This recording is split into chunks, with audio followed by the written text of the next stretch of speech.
Today, guys, I'm drawing them all scary looking like. Ang panglima naman ay ang quasars. Ito ang particle jets na lumalabas mula sa north at south pole ng isang black hole. Ito ay mas maliwanag kahit pagsamasamahin pa natin ang 100 average na galaxy. Napaka-misteryo nito sa mga scientists dahil walang sino man ang kayang magpaliwanag kung saan ito nanggagaling at bakit sobrang liwanag nito. Sinabi ng marami na ito raw ang paraan ng isang black hole para i-release ang mga bagay na naiikot niya.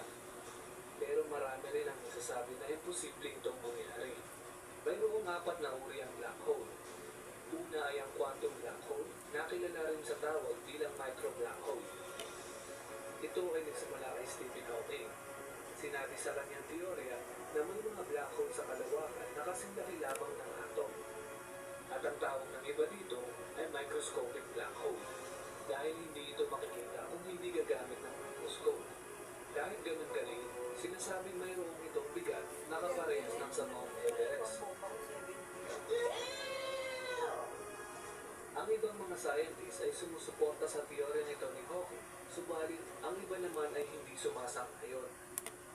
Ang pangalawa ay ang stellar black hole.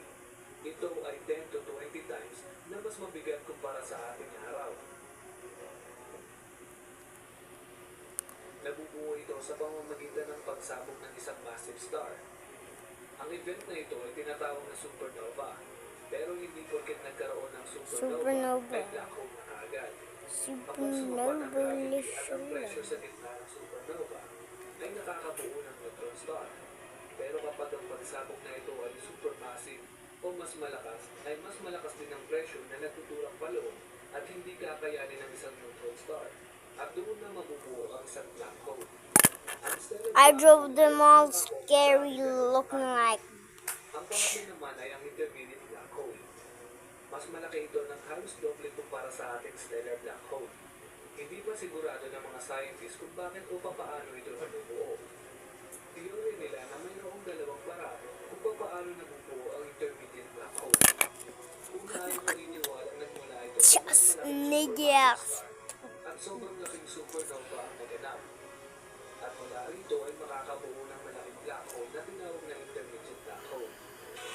Ang tinatawag mga bituin, nagkakamali kayo. Wala pang pagkakaroon na sumusuporta para dito.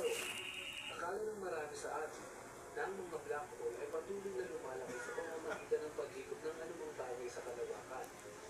Iisang paraan pa lamang ang napatunayan para lumaki ng